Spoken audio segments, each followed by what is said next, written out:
The space station called Seven floated in the darkness between stars. It was old and ugly. Rust covered its walls. Strange smells filled its corridors. Criminals, refugees, and poor workers lived there together. Nobody came to Seven because they wanted to. They came because they had nowhere else to go. Was one of these people. He was 28 years old. He had dark hair, tired eyes, and hands rough from years of hard work. Every day he moved boxes from ships to storage rooms. Every night he ate cheap food alone in his small room. He had no family. His parents had died years ago on Earth. He had no friends. Making friends was dangerous in a place like Seven. Had learned one important rule: never get involved in other people's problems. Mind your own business. Keep your head down. Stay invisible. This rule had kept him alive for 5 years on the station. But some rules are made to be broken. It happened on a night like any other. Had finished his work late. His back hurt. His feet hurt. He was walking through a dark corridor behind docking bay 14, taking the short path to his room. This corridor was empty. Nobody used it except maintenance workers. That was when he heard the crying. It was a strange sound, high and sharp like wind blowing through broken glass, but also sad, so very sad, the sound of something small and afraid. Then he heard laughter, cruel laughter, and voices speaking in a language he recognized. The reptile people, cold-blooded killers who worked as mercenaries across the galaxy. Should have turned around. He should have walked away. That was the smart thing to do. Instead, he moved closer. He pressed himself against the wall and looked around the corner. What he saw made his blood turn cold. 5 stood in a circle. They were tall, covered in scales, with yellow eyes that glowed in the dark. Each one carried weapons, blades, long, curved, and sharp. In the center of their circle was something small, something golden, a creature no bigger than a human baby with tiny wings pressed flat against its back, scales that shimmered like sunlight, and eyes, large, golden eyes filled with tears. A dragon child. Had never seen a dragon before. Everyone knew about them. The Draconis Imperium was one of the oldest and most powerful civilizations in the galaxy. Dragons were wise. Dragons were strong. Dragons did not involve themselves with younger species like humans. But this was not a powerful dragon. This was a baby, and it was bleeding from a cut above its eye. One of them grabbed the child by its wing. The little dragon screamed in pain. "Careful," another said. "Damage the scales and they lose value." "The bones are worth more anyway," the first one replied. "We can be rough with it." They were going to kill this child. They were going to cut it apart and sell its body. Something changed inside at that moment. He did not think about danger. He did not think about his rule. He did not think at all. He simply moved. He stepped out of the shadows and into the light. "Let it go." His voice was quiet but steady. The 5 turned to look at him. For a moment, nobody moved. Then one of them laughed. A human wants to play hero." "This is not your concern, little creature," another said. "Walk away and you will live." "Let the child go," repeated. "I will not ask again." More laughter. One of them drew his blade. The metal caught the light, bright and deadly. "Stupid human, you will die for nothing." The first one attacked fast, faster than expected. The blade came at his chest. He twisted to the side, but not fast enough. The metal cut deep into his left shoulder. Hot pain exploded through his body. But he did not fall. He grabbed the dragon child and pushed it behind him, against the wall. The little creature was shaking with fear. Put himself between the child and the killers. "Stay behind me," he whispered. Another blade came down. He raised his arm to block it. The metal sliced his forearm open. Blood ran down to his fingers. A third stabbed low. The blade went into his side. Gasped. He could feel the metal scraping against his ribs. But he did not fall. A fourth blade cut his thigh. His leg buckled. He dropped to one knee. Blood was everywhere now, his blood pooling on the floor around him. "Just die already," one of them screamed. The fifth blade came for his heart. This was the killing blow, saw it coming. He saw his death in the flash of that metal. He reached out and grabbed the blade with his bare hand. The metal cut into his palm, cut to the bone, but he held on. He held on with everything he had, and with his other hand he grabbed this throat. He pulled the creature close and smashed his forehead into its face. Something cracked, the fell. Tried to stand. His vision was going dark. He could hear alarms now. Someone had finally noticed the fight. Security was coming. He turned to look at the dragon child. Those golden eyes stared up at him, so small, so scared. "You're okay," he said. His voice was barely a whisper. "You're safe now." Then his legs gave out. He fell forward, but even as he fell, he wrapped his arms around the child, protecting it, shielding it with his broken body. The last thing he heard before darkness took him was the dragon child crying. But this time, it was crying for him. Had taken 5 blades for a creature he did not know, from a species that had never helped his people. He had no reason to do it, no reward waiting for him. He had simply seen a child in danger and could not walk away. In that dark corridor, bleeding and dying, he had done something that would change the galaxy forever. He just did not know it yet. Warmth, that was the first thing felt. Real warmth, not the fake heat from space station machines. This was like sunlight, like lying in a field on a summer day back on Earth. He opened his eyes slowly. Above him was a ceiling made of black stone. Gold lines ran through the stone like veins, and they pulsed with soft light, like a heartbeat. The room was huge, bigger than any room had ever seen. The bed he lay on was the size of a small ship. This was not 7. Tried to sit up. Pain shot through his entire body. He looked down at himself. Bandages covered his shoulder, his arm, his side, his thigh, his hand. So many bandages, but the wounds beneath them felt different. Not hot with infection, not raw with pain. They felt like they were healing, faster than they should. "You are awake." The voice came from everywhere at once, deep and powerful like thunder rolling across mountains. Turned his head toward the sound. His heart stopped. A dragon lay at the foot of his bed. It was enormous, 40 feet long from its nose to the tip of its tail. Its scales were the color of fire, red and orange and gold all mixed together. Its eyes were like melted copper, bright and ancient and full of intelligence. Great wings lay folded against its back. Claws as long as swords rested on the floor. Had never felt so small in his entire life. "Do not be afraid," the dragon said. Its mouth did not move the way a human mouth would. The words seemed to form in the air itself. "I am called Lord of the Third Flame lineage, and you of Earth saved my daughter." The memories came rushing back. The corridor, the blades, the blood, and the child. The golden-scaled child with tears in her eyes. "The little one," said. His voice was weak and rough. "Is she?"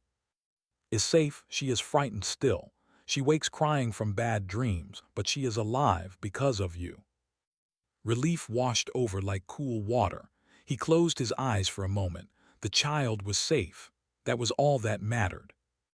"Where am I?" he asked. "You are in the hearth," answered. "The home world of the Draconis Imperium, our most sacred place. When some emergency signal reached us, we came immediately. We found you dying in that corridor, your arms wrapped around my daughter. We brought you here. Our healers have worked on you for 19 days. 19 days. Have been unconscious for 19 days. Your medicine," he said slowly. "It saved me. Human doctors could not have fixed these wounds.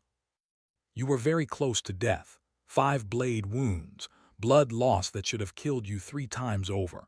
Our healers said they had never worked so hard to save anyone." His great head moved closer. Those enormous eyes studied his face. "They also said they had never seen a creature fight so hard to live. Your heart stopped twice. Both times it started again on its own, as if you refused to die. Did not know what to say.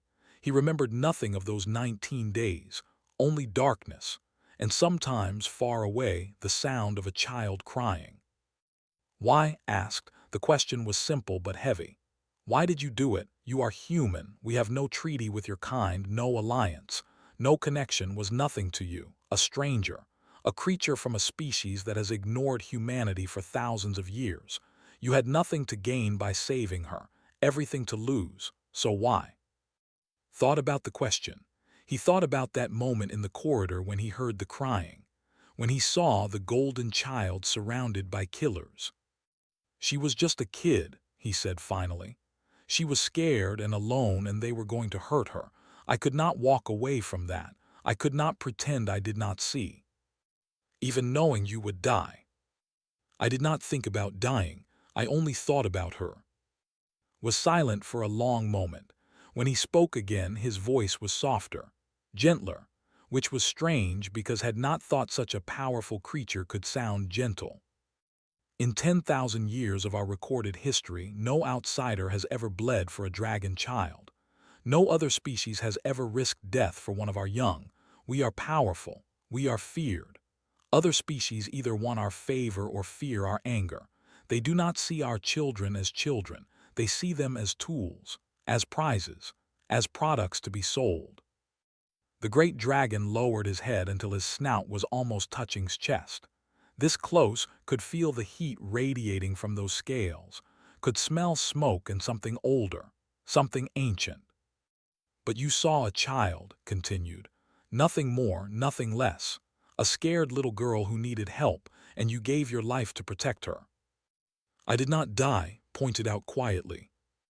No, you did not, and perhaps that means something too, pulled back slightly. My daughter wishes to see you. She has asked every day since we brought you here. She sits outside this room for hours waiting for news. Will you see her? Nodded. He did not trust his voice. Turned his head toward the door and made a soft sound. A moment later the door opened. A small shape rushed in.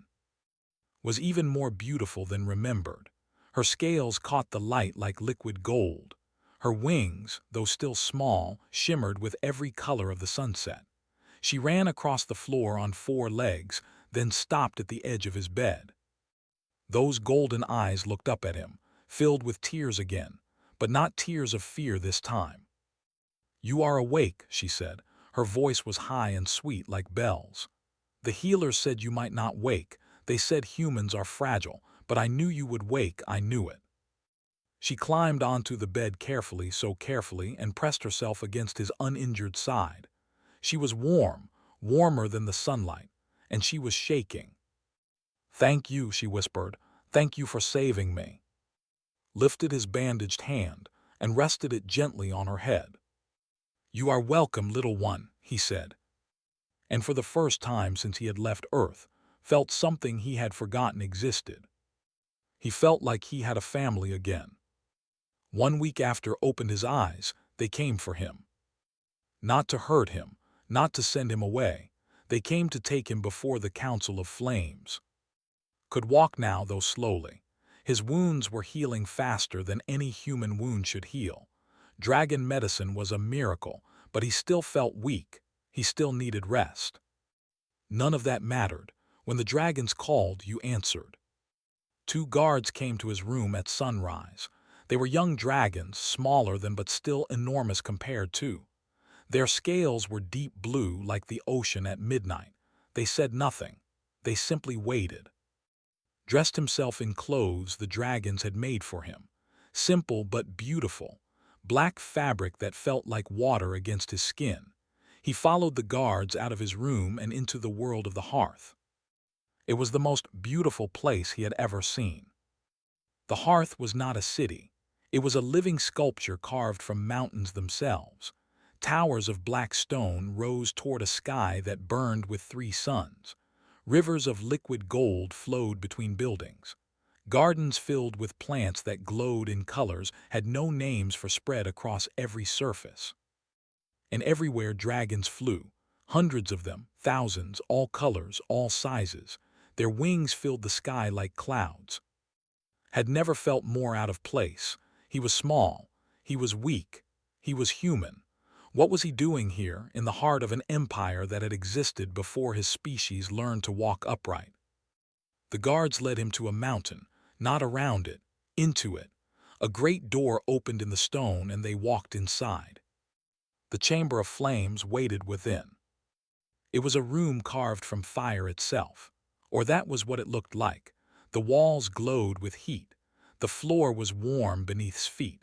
And arranged in a circle around the room were 17 dragons. Each one was enormous. Each one was ancient.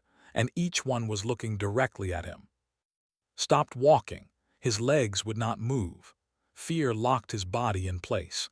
These were not ordinary dragons. These were the elders, the rulers, the most powerful beings in the galaxy. "Come forward, human." The voice belonged to the largest dragon in the room. She was white, not the white of snow, but the white of stars. Her scales had faded with age until they glowed with soft silver light. Her eyes were like diamonds. "I am called, Grandmother, first of the council. You stand in our most sacred chamber. Few outsiders have ever seen this place. Fewer still have lived to remember it."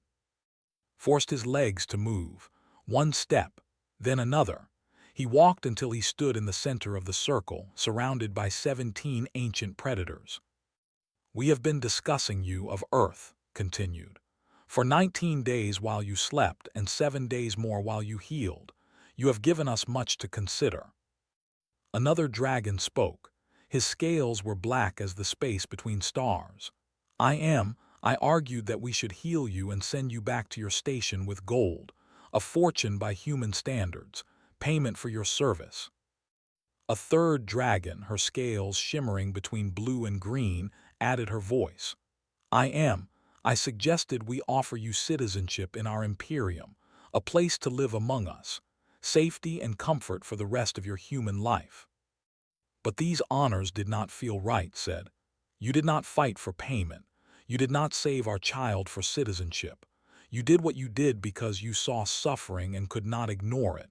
This is not courage.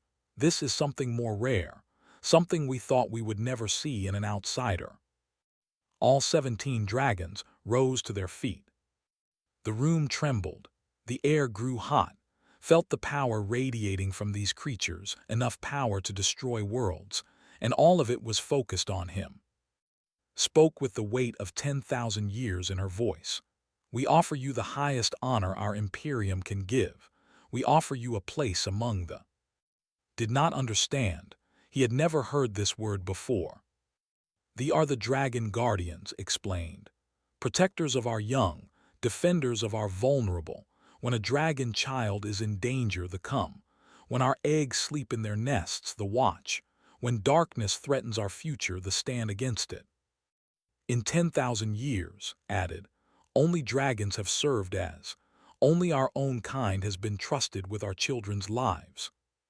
"Until now," said, "until you." His heart pounded so hard he thought it might break through his chest. They wanted him to protect dragon children. Him, a human cargo worker with no training, no power, no special abilities. "I am not a dragon," he said. His voice came out as a whisper. "I cannot fly, I cannot breathe fire, I am weak, I am fragile. How can I protect anyone?" Grandmother lowered her great head until her snout was level with his face. This close, he could see every line, every crack, every year of her ancient life written in her scales. "You are not weak," she said softly. "You took 5 blades and did not fall. You held a child in your arms while your blood poured onto the floor. You fought killers twice your size with nothing but your body as a weapon. This is not weakness, young human. This is a strength we had forgotten existed." She straightened again. "Will you accept our offer? Will you stand among us as a protector of our future?" Thought about his life on the station, the loneliness, the emptiness, the years of invisible existence, waiting for nothing, hopping for nothing. Then he thought about her golden eyes, her warm scales pressed against his side, the way she called him her savior. He had found something worth fighting for, something worth dying for. "Yes," he said, his voice was stronger now, "I accept." 17 dragons bowed their heads to him. And a human with nothing became something nobody had ever been before. He became the first human, the first outsider trusted with dragon lives. The galaxy would never be the same. The training nearly killed him. Every day, in different ways, but always close to death. The training grounds were on a chain of volcanic islands far from the main cities of the Hearth. The air was thick with smoke and ash. Rivers of hot lava flowed between black rocks. The temperature was so high that could barely breathe when he first arrived. His instructor was a dragon named. She was smaller than the elders, maybe 20 feet long, with scales the color of fresh blood. Her eyes were sharp and cold. She did not believe in mercy. "You are slow," she told on his first day. "You are weak. You cannot fly. You cannot breathe fire. Your senses are dull. Your body is fragile. I do not understand why the council chose you. But they did, so I will train you. And if you die during training, that is the will of fate." She attacked him without warning. Her tail swept his legs. He fell hard on the hot rocks. Before he could stand, she was on him, one massive claw pressing on his chest. "Dead," she said, "again." This is how the days went. Attacked, fell. Sometimes he broke bones. Sometimes he was burned. Sometimes he was dropped from heights that should have shattered him. The dragon healers fixed him each time, but they could not fix his pride. That was broken worse than anything. But did not quit. Every time he fell, he got up. Every time he failed, he tried again. Every time told him he was not good enough. He came back the next morning ready to prove her wrong. 3 weeks into training, reported to the council. "The human will not stop," she said. There was something strange in her voice, something that was almost respect. "I have broken his ribs twice, burned him badly enough to scar, dropped him from heights that would kill any normal creature. He gets up, every time. He gets up and he adapts." "Adapts?" grandmother asked. "He learns from his failures. Dragons are born knowing how to fight. We learn through instinct. Our bodies know what to do. But this human has no instincts for battle, so he learns through pain. Every mistake teaches him something. Every injury shows him what not to do next time. I have trained for 600 years. I have never seen anything like this." The training continued. Could not match dragons in strength or speed or power, so he found other ways. He learned to read their movements. Dragons were large. They needed time to turn, to stop, to change direction. Learned to use this. He learned to be where they did not expect, to strike where they could not see. He learned about fire. Dragon flame was hot enough to melt stone, but it took time to build. A dragon had to breathe in, had to gather the fire in its chest, had to release it in a stream. There were seconds between the breath and the flame. Learned to count those seconds, to move before the fire came. He worked with human engineers who visited the hearth. They built him armor, lightweight metal that could resist dragon flame for precious moments. They built him weapons, grappling hooks that could catch on dragon scales, letting him climb and hold on during aerial battles, shields that could absorb heat, tools that no dragon would ever need but that a human could not survive without. 6 months passed. Could now hold his ground against dragons twice his size, not win, not yet, but survive, last long enough, make them work for their victory. 1 year passed. On the anniversary of his acceptance into the, faced his final test. Came at him with everything she had, fire and claw and tail and wing. The volcanic island shook with the force of their battle. Other watched from the sky, curious to see if the human would survive. Did not just survive. He won. Not through strength, through patience, through cleverness, through the strange human ability to take punishment that would kill any other creature and keep standing. He waited for his moment. He found his opening, and when left herself exposed for just 1 second was there. His blade touched her throat, a training blade not sharp enough to cut, but sharp enough to prove his point. "Dead," he said quietly. Stared at him. Her eyes were wide with shock. No trainee had ever beaten her. No dragon had touched her throat in 300 years. Then she laughed. "Well done, little human," she said. "Well done indeed." The graduation ceremony was held in the Chamber of Flames. Knelt before grandmother as the 17 elders watched. His body was covered in scars now, burns and cuts and marks that told the story of his training. He was not the same man who had stumbled into that corridor on 7. Pressed one great claw against his forehead. Pain flashed through his skull, then warmth. When she pulled away, a mark remained, a symbol that glowed faintly gold, the same gold as scales. "Rise of the," commanded. "First human to bear our trust, first guardian born of another world's fire. You have proven that courage is not a matter of scale or claw or flame. It is a matter of heart, and your heart burns brighter than any dragon fire." Rose. Around him, 17 dragons bowed their heads, the greatest beings in the galaxy, showing respect to a human cargo worker from a forgotten space station. He was still human, still fragile by their standards, still mortal in ways they would never understand. But he was no longer alone. He had found his purpose. He had found his family. And he would die before he let anyone hurt them. 3 years passed. Became legend, not because the dragons spoke of him to outsiders. They rarely spoke to outsiders at all, but word spread anyway. Rumors traveled through space stations and trading posts. Stories passed from ship to ship. There is a human among the dragons, a guardian, a protector. 17 nest raids had been stopped because of him. 17 times criminals had come for dragon children, and 17 times had been there. Sometimes with dragon warriors at his side, sometimes alone, always successful. The galaxy began to look at humans differently. For thousands of years, humans had been considered a young species, primitive, weak, good for simple labor and nothing more. But now ambassadors came to Earth, trade agreements were offered, research partnerships began. All because of one man who refused to let a child die. Then came the day that would test everything.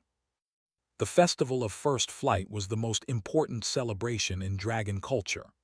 Once a year, the youngest dragons gathered at the ancient nursery where dragons had been born for 10,000 years. There, watched by their parents and elders, the children would fly for the first time. 300 dragon children gathered that year, including. She was 7 now. No longer the tiny creature had held in his arms. She was the size of a small shuttle with wings that sparkled in every color of the sunset. But she still followed around like a shadow. She still hid behind his legs when strangers came too close. She still called him her protector. The festival began at sunset. That was when they attacked. They came with a fleet of warships. They came with soldiers armed with weapons designed to pierce dragon scales. They came with machines that blocked the dragon's ability to communicate over long distances. They had planned this for years, waiting, preparing. They came for the children. Alarm bells rang across the. Dragon warriors rushed to the sky to meet the invaders. Parents grabbed their young and fled toward the nursery's inner chambers. Panic filled the air. Lord found in the chaos. "The shields are failing," said. His voice was tight with fear and rage. "Their weapons are unlike anything we have seen. Our warriors are falling if they breach the nursery." He did not finish the sentence. He did not need to. Look toward the nursery's only entrance. It was a corridor of ancient stone, wide enough for dragons but narrow enough to limit how many attackers could come through at once. "Get everyone to the inner chamber," said. "All 300 children, their parents, everyone." "What will you do?" Checked his weapons, his armor, his shields, everything he had built and learned in 3 years of training. "I will hold the corridor." Alone against an army, his great eyes widened. That is death even for you. Not alone for long, reinforcements will come. I just need to buy time, smiled. A tired smile but real. I have done this before, remember. 5 blades for one child. How hard can a few hundred soldiers be? He did not wait for an answer. He ran toward the corridor. Behind him called his name. He did not look back. If he looked back, he might not be able to leave. The corridor was long and dark. Took his position at the far end where the enemy would enter. He activated his armor's flame shield, his weapons, and he waited. He did not wait long. The first wave of soldiers came through in a rush of boots and weapons fire. There were 20 of them, fast and deadly. Met them like a storm. His blade cut through the first soldier before it could raise its weapon. His shield blocked the plasma fire from the second. He moved between them like water, like smoke, like something they could not catch or kill. 3 years of training flowed through his body. 3 years of pain and failure and learning. The first wave fell in minutes. The second wave came. 30 soldiers this time, was slower now, tired. A blade had found his arm. Plasma had burned through his armor in 2 places, but he held. The third wave, the fourth, the fifth. Stopped counting, time lost meaning. There was only the next enemy, the next attack, the next breath. Hours passed, or maybe minutes. He could not tell anymore. His body was covered in wounds. His armor was falling apart. His weapons were broken, replaced with blades taken from fallen enemies. Blood ran down his face, his arms, his chest. But he did not fall. The commanders threw everything at him. Squad after squad broke against one human blocking one corridor. They could not understand. They could not believe. How was this creature still standing? Did not know the answer himself. He only knew that behind him were 300 children. Behind him was, and as long as his heart was beating, nothing would get past him. Finally, the dragon reinforcements arrived. They came from across the galaxy. Every warrior, every dragon who could fly and fight. They fell upon the fleet like fire from heaven. When the battle ended, the enemy was destroyed. Their ships burned in the sky. Their soldiers were dead or captured. And in the corridor of the still standing was 37 blade wounds covered his body. He should have died 10 times over, but he was breathing. He was alive. Found him first. She flew down the corridor, her wings beating frantically, and pressed herself against him. She was crying, sobbing. Her golden tears fell on his ruined armor. "You stayed," she whispered. "You stayed and you protected us, all of us." Lifted one bloody hand and placed it on her head. "Always," he said, "I will always protect you." The war that followed lasted 2 years, but the dragons did not fight alone. Human ships joined their fleet. Human soldiers stood beside dragon warriors. 2 species that had never spoken now fought as one. When peace finally came, the galaxy had changed forever. Returned to the hearth. He was offered everything, titles, treasures, a palace of his own. He refused it all. He asked for only one thing, a small home near the nursery where he could watch the children learn to fly. Visited him every evening. She was nearly fully grown now, beautiful and strong, but she still curled up beside him like she had when she was small. "Do you ever regret it?" she asked one night. "That moment in the corridor on 7, you could have walked away." Looked at her, at this magnificent creature who had become his family, at the stars filling the sky above them, at the world he now called home. "Not for a single second," he said. And in the dragon tongue, with an accent that still made the elders smile, he spoke the words that would become humanity's greeting for generations. "But my scales, your wind." A promise between species, a bond forged in blood and courage and love. The story of spread across the stars. Other species heard it and wondered, if one human could do this, what else could humanity become? The answer was simple. Humanity could become anything, because humans did not fight for power or gold or glory. They fought for something else, something the galaxy had almost forgotten existed. They fought for each other, for family, for the small and the weak and the scared. And that made them stronger than any dragon fire.